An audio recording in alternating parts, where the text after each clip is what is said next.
Bienvenue à notre nouvel épisode au podcast Le poids de la nuance, où est-ce qu'on parle d'un sujet que je trouve super excitant, qu'on est confronté au quotidien, qui est le métabolisme. Fait qu'on va prendre le temps de survoler, écoute, c'est quoi le métabolisme et qu'est-ce qui arrive quand notre métabolisme diminue? C'est quelque chose qu'on entend souvent. Mon métabolisme est rendu lent, mon métabolisme a diminué. Et est-ce que le dommage métabolique suite à des diètes existe vraiment? On va mettre ça un peu plus à lumière dans cet épisode. Bienvenue au tout nouvel épisode du podcast Le poids de la nuance par Kinvolve Fitness. Ce podcast est pour tous ceux qui se sentent désinformés, désorganisés et démotivés en naviguant à travers le monde du fitness. Dans chaque épisode, la science et la pratique sont mis de l'avant, sous toutes leurs nuances, pour donner les meilleurs outils et les fondements derrière l'entraînement et la nutrition.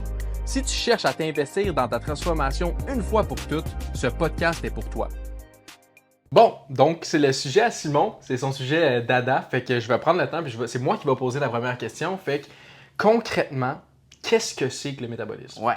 Le métabolisme, en fait, c'est l'ensemble des réactions chimiques qui se passent dans un organisme pour vivre. Fait que nous, c'est les réactions chimiques de notre corps, principalement là, pour juste distribuer de l'énergie, par exemple, dans tous nos organes, pour maintenir le fonctionnement de nos cellules. Bref, c'est vraiment un système qui est essentiel et dont on a peu de contrôle dessus. C'est vraiment, on va dire, l'engrenage qui fait rouler tout notre corps. Et souvent, d'un point de vue, dans un objectif de perte de gras, on va parler souvent de métabolisme parce que souvent on a l'impression que c'est un facteur qui est limitant. Oui. Alors, on va éclairer ça un peu sur le fonctionnement.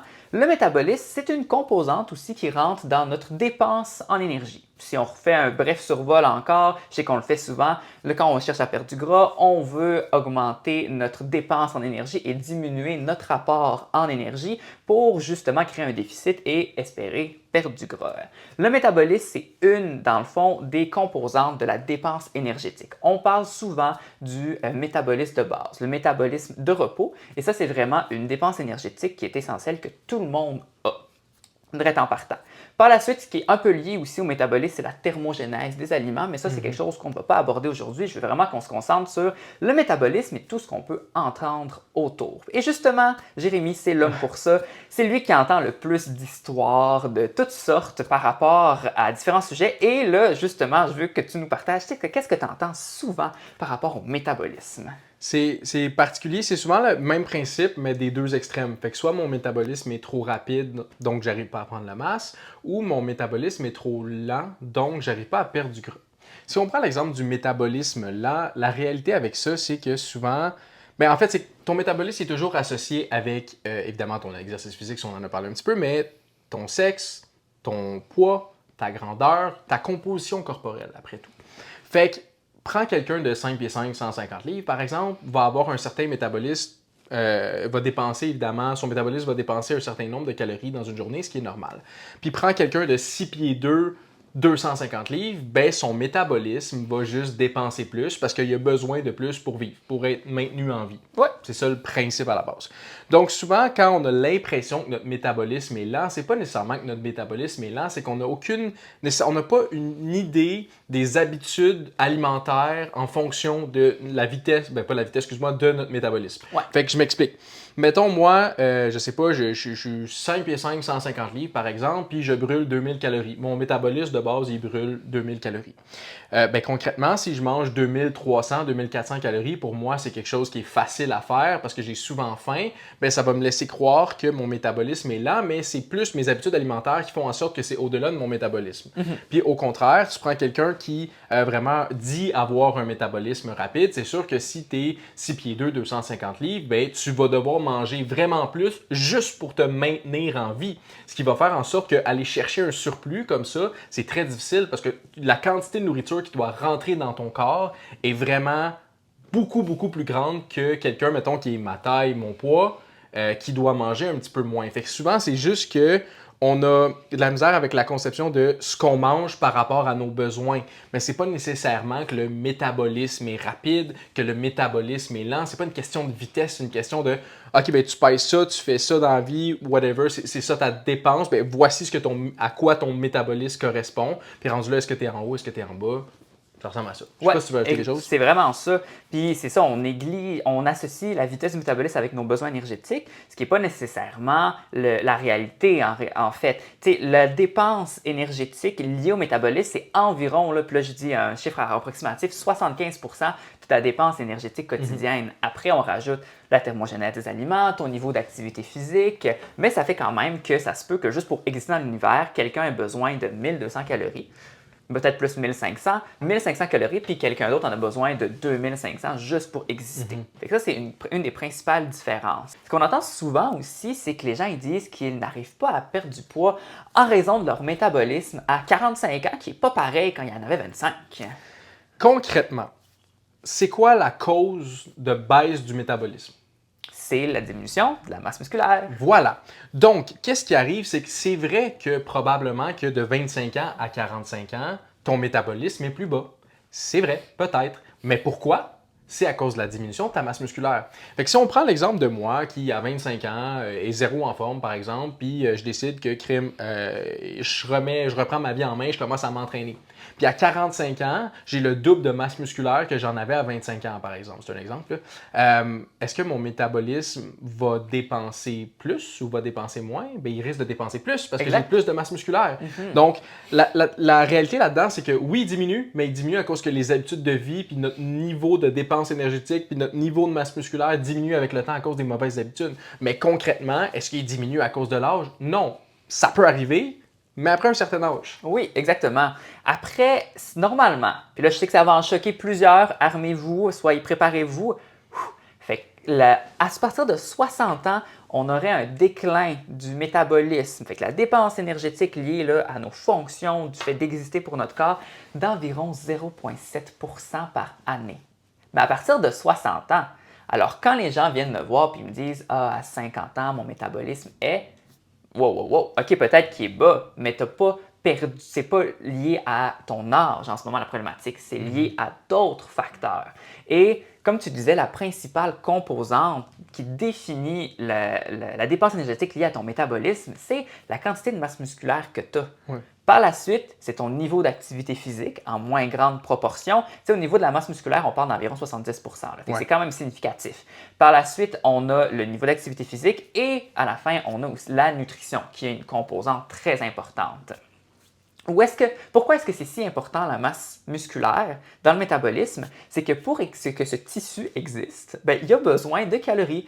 Puis des choses qu'on a abordées avant et que vous avez probablement entendues, c'est que quand on développe de la masse musculaire, notre métabolisme de repos augmente. On brûle des calories à rien faire. Ce qui est vrai, par kilo de masse musculaire, on a 10 à 15 calories de plus. Fait que ça a un impact. Et ce qui arrive souvent avec l'âge, c'est qu'on diminue inconsciemment notre niveau d'activité physique. Quand on avait 15, 20, 25 ans, on était encore sportif. La majorité des gens étaient encore à l'école. On avait les soirées avec amis. Après 25 ans, 30 ans, souvent les responsabilités au niveau du travail augmentent, les responsabilités familiales augmentent. Et là, le niveau d'activité physique chute drastiquement. Ce qui fait qu'on a une diminution de la masse musculaire, qui fait comme un cercle vicieux, qui fait que là, à faire les mêmes activités, vu qu'on a moins de masse musculaire, on dépense moins d'énergie au repos. Parfois, les habitudes alimentaires ne sont pas les meilleures aussi dans cette période-là. Donc, l'important à savoir dans tout ça, c'est que là, on a un contrôle quand même sur notre quantité de masse musculaire. Peut-être pas sur comment notre métabolisme fonctionne parce que c'est quelque chose qui est auto-régulé, qui est automatique. Mais augmenter sa masse musculaire ou préserver notre masse musculaire au fil du temps, c'est le principal facteur qui fait que tu as une dépense énergétique qui reste stable et que tu ne vas pas te dire, t'es arrêté, là, j'ai pris du poids en raison de mon métabolisme. Non, c'est la sédentarité, c'est la diminution de ton pourcentage de gras et de la qualité de tes habitudes de vie qui en sont responsables. Un impact qui est super important à considérer, ou qu'en fait qu'on entend souvent, c'est que lorsqu'on suit différents régimes dans l'optique de perdre du gras, on peut avoir ce qu'on appelle du dommage métabolique. Puis on associe soit ça à ce qui arrive durant un régime alimentaire ou aussi avec l'âge, comme si notre métabolisme après un certain âge était brisé, comme s'il était quelque chose de fragile. Ce qu'il faut savoir, puis ça c'est vraiment mon côté le plus scientifique qui rentre, là, j'adore ce volet-là, c'est que le métabolisme, c'est pas quelque chose qui se brise, c'est l'inverse. ton métabolisme va s'assurer de ne jamais briser. Fait que c'est quelque chose qui est adaptable. Fait que la meilleure qualité de ton métabolisme, c'est de s'adapter. Et comme on a parlé un peu de la cascade de la prise de masse, de la perte de gras, il y a aussi une cascade de réactions qui arrive au métabolisme quand on entre dans un processus de perte de gras. Ce qui arrive, on retourne toujours aux bases, qui sont vraiment les bases scientifiques, c'est que lorsqu'on crée un déficit calorique, on veut diminuer notre apport et augmenter la dépense en énergie.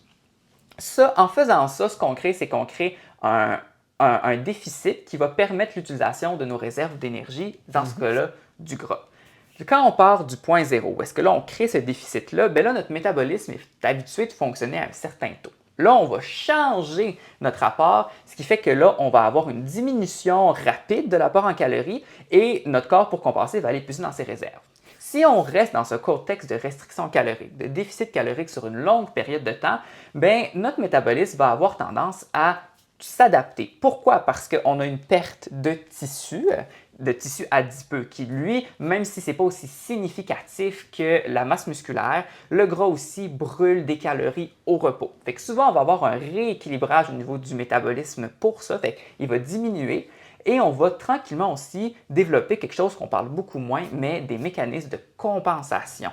Et ça peut être souvent lié au comportement. Fait que sans s'en rendre compte, quand on rentre dans un déficit calorique, on va diminuer notre niveau d'activité physique, on va s'évacher un peu plus. Là, je fais une image là, dans son divan, par exemple. On ne va pas avoir tendance à aller prendre des marches, on va être moins motivé. C'est toutes des réactions, des comportements de compensation que notre corps fait. C'est comme une diminution aussi du niveau d'énergie disponible pour les activités physiques. Ce qui fait qu'on peut sentir beaucoup plus de fatigue. Donc, le concept de dommage métabolique, en réalité, c'est simplement le fait que ton métabolisme s'auto-régule de manière naturelle. Fait que c'est pas quelque chose qui est anormal d'une certaine manière. C'est normal que ton métabolisme décide de diminuer sa dépense parce qu'il veut s'adapter, dans le fond, à sa nouvelle réalité qui est que tu es en train de perdre du gras. Par la suite, est-ce que cette adaptation est permanente? Non. Cette adaptation-là, si tu recommences à manger des calories, peut aussi aller vers la hausse. Fait que c'est pas quelque chose qui est permanent, c'est quelque chose qui est tout le temps auto-régulé. Fait que ça, c'est la principale base au niveau du métabolisme. C'est quelque chose, le métabolisme t'accompagne dans ta perte de gras, ce n'est pas ton ennemi. Par contre, il y a beaucoup de choses qui peuvent affecter quand même la diminution du métabolisme. Et la principale chose qui peut l'affecter, c'est les différents médicaments qui sont prescrits, qui affectent la dépense énergétique au repos. Puis le métabolisme, c'est tellement de fonctions différentes dans le corps que c'est difficile de mettre un doigt dessus tout le temps. Il y a les médicaments, il y a différentes maladies métaboliques. On parle de résistance à l'insuline, on parle de diabète, par exemple. Fait que ça, c'est des maladies, ou l'hypothyroïdie aussi. C'est des maladies qui ont tendance à faire qu'on a une diminution de notre métabolisme de repos. Mais attention, on a quand même la possibilité de le réaugmenter à travers l'activité physique, la nutrition et bien entendu la quantité de masse musculaire qu'on a. C'est des choses qui sont tous possibles pour augmenter. Il n'y a pas de solution miracle, on ne peut pas booster avec une pilule le métabolisme ou avec de l'eau citronnée. Non, on peut se concentrer sur les trois choses principales qui est la masse musculaire, l'activité physique et la nutrition. Fait que ce qui peut affecter, c'est tous les troubles métaboliques. Il y a aussi le sommeil, naturellement, qui peut affecter notre métabolisme. Et c'est à peu près ce qui est le plus important dans le quotidien. Fait qu'au final, ça revient beaucoup aux habitudes. Et souvent, on a l'impression de ne pas avoir de contrôle sur notre métabolisme, ce qui est vrai, mais on peut avoir des actions liées à l'augmentation de notre métabolisme qui peut faire qu'on ait des meilleurs résultats puis que le métabolisme nous aide dans notre processus de perte de gras. Et il y a certaines causes aussi qu'on voit que les gens ils font qui ont un regain de poids, ou qui ont de la difficulté à perdre, qui vraiment sont les choses à vérifier avant de dire que c'est la faute du métabolisme. Puis ces causes-là, tu les connais, c'est des choses qu'on voit avec tous nos clients, là. Avant qu'on continue, j'ai un petit service à te demander. Si tu aimes ce genre de contenu, laisse un like ou un 5 étoiles, puis partage avec un ami qui pourrait bénéficier de ce genre d'informations-là. Qui sait, tu pourrais peut-être nous aider à remplir notre mission de rattraper les erreurs du fitness une personne à la fois. Oui, ben c'est sûr, là, j'aimais ça, là, je te laissais parler, puis écoute, j'aime ça, là. J'apprends. J'apprends. Non, mais la réalité, c'est que c'est un sujet que je sais que tu aimes bien, là, fait que c'était bon, tu étais sur une très bonne lancée.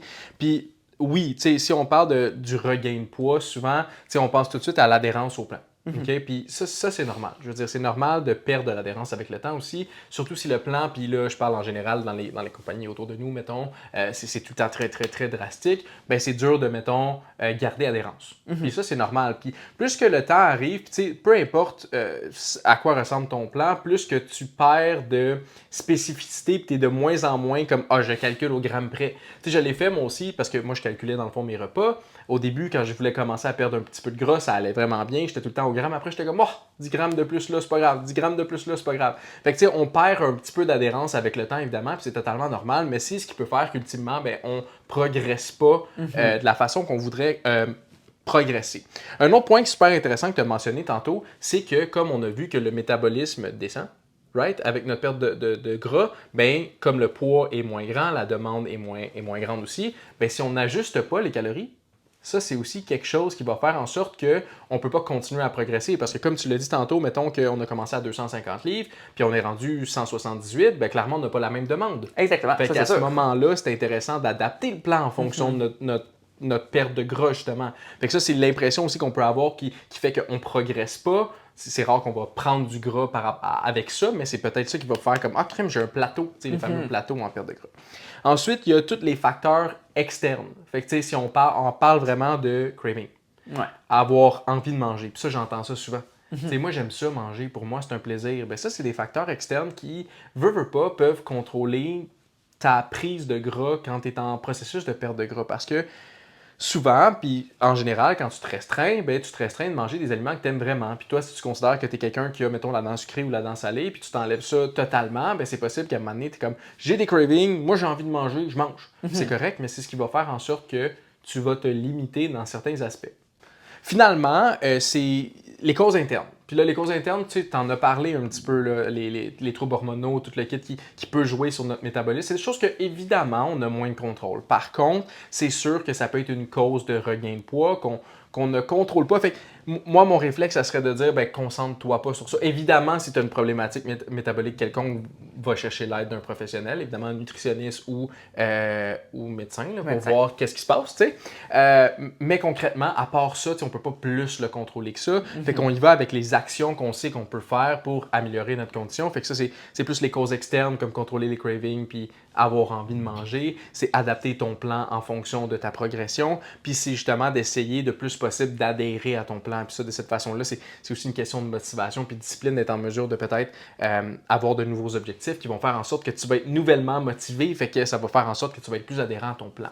Ça ressemble à ça. Je sais pas si ça te semble. C'est exactement ça. C'est vraiment les principales causes de regain de poids. Fait que c'est pas nécessairement à cause que ton métabolisme est endommagé. C'est parce que tu n'as pas eu les habitudes ou tu as moins d'adhérence à des plans puis tu as d'autres besoins qui sont créés qui fait que tu as plus d'apport, etc. Une chose que je voulais mentionner, c'est qu'on entend aussi parler du yo-yo effect avec le métabolisme. Et comme le métabolisme est quelque chose qui est très flexible, ben en réalité, on n'a pas l'impression, adaptable, pardon, on n'a pas l'impression que ça pourrait nous arriver. Mais c'est un vrai phénomène quand même, le yo-yo effect. Et qu'est-ce qui arrive en réalité, c'est que on perd notre métabolisme perd ce qu'on appelle sa flexibilité.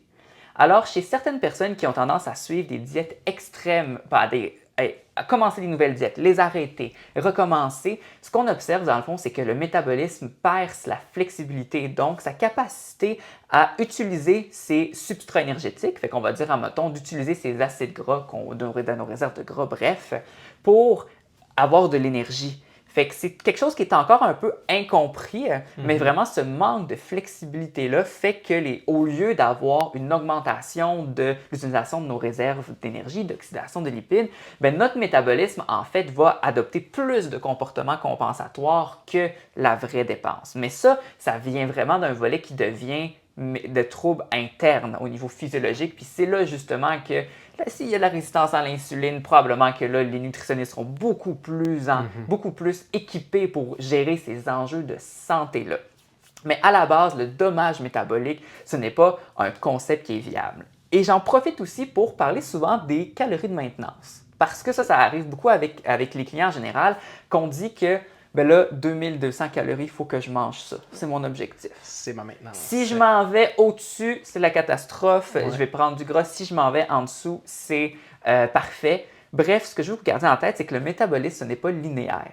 Encore une fois, je répète, c'est adaptatif.